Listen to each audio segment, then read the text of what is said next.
السلام علیکم ورحمۃ اللہ وبرکاتہ۔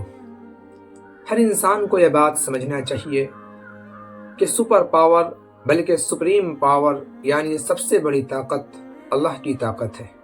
اس کی طاقت کے سامنے دنیا کی طاقت چاہے کتنی بھی بڑی کیوں نہ ہو کچھ نہیں ہے۔ دنیا کی تھوڑی سی طاقت مل جائے، تھوڑا سا عہدہ مل جائے، مال و دولت مل جائے، اس کے نشے میں چور ہو کر کبھی بھی ظلم نہیں کرنا چاہیے، کسی کو بے گھر نہیں کرنا چاہیے، معصوم بچوں کو ستانا نہیں چاہیے، غریبوں کو نہیں ستانا چاہیے، ورنہ اللہ رب العزت کی طرف سے جب پکڑ آئے گی تو پکڑ بہت سخت پکڑ ہوگی۔ آج امریکہ کی جو حالت ہے، پوری دنیا دیکھ رہی ہے کہ امریکہ کی کیا حالت ہے۔ پورا شہر جل کر راکھ ہو گیا، 10,000 سے زائد گھر جل کر راکھ ہو گئے، کتنے لوگ اس میں جل گئے، جھلس گئے، اور اب تک اس آگ پر قابو نہیں پایا جا سکا ہے۔ یہ وہی امریکہ ہے کہ جب غزہ پر بمباری کی جا رہی تھی اسرائیل کی طرف سے تو یہ اس کا سپورٹ کر رہا تھا، اس کی تائید کر رہا تھا، اس کی حمایت کر رہا تھا، اس کی مدد کر رہا تھا، سامان کے ذریعے، پیسے کے ذریعے اور بم جس ذریعے سے بھی ہو سکا اس نے مدد کیا۔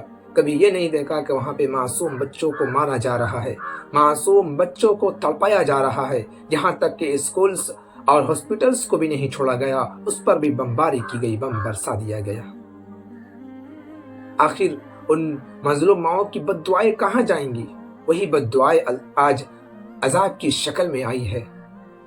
وہاں کے ایک جنگل سے آگ اٹھتی ہے، اس کے بعد اچانک تیز آندھی آتی ہے، طوفان آتا ہے، ہوا چلتی ہے اور آگ کو آگے بڑھاتی ہوئی چلی جاتی ہے، اور آگ کی لہر دھیرے دھیرے بڑھتی جاتی ہے اور پورے شہر کو اپنے لپیٹ میں لے لیتی ہے اور پورا شہر جل کر راکھ ہو جاتا ہے۔ امریکہ، اب جانتے ہوں گے پوری دنیا میں سب سے بڑی طاقت امریکہ کی طاقت ہے۔ پوری دنیا پر امریکہ کو رب و دبدبا ہے، اس کے پاس ہر چیز موجود ہے۔ دنیا کی سب سے بڑی طاقت اور دنیا کا یہ بابا بنے بیٹھے ہوئے ہیں، لیکن آج خود یہ بے بس ہے، لاچار ہے، یہ اپنے ہی گھر میں لگی ہوئی آگ کو نہیں بجھا پا رہا ہے۔ دوسروں کے گھر میں آگ لگانے والے، دوسروں کو بے گھر کرنے والے آج خود بے گھر ہے اور اپنی گھر کی آگ کو نہیں بجھا پا رہا ہے۔ اس لیے کسی پر بھی ظلم نہیں کرنا چاہیے۔ اللہ نے طاقت دیا ہے تو اس کا صحیح استعمال کیجیے، اس کا غلط استعمال مت کیجیے، ورنہ جب اللہ کی طرف سے پکڑ آئے گی تو اتنی سخت پکڑ ہوگی کہ دنیا کی کوئی طاقت بھی اس پکڑ سے نہیں چھڑا سکتی ہے۔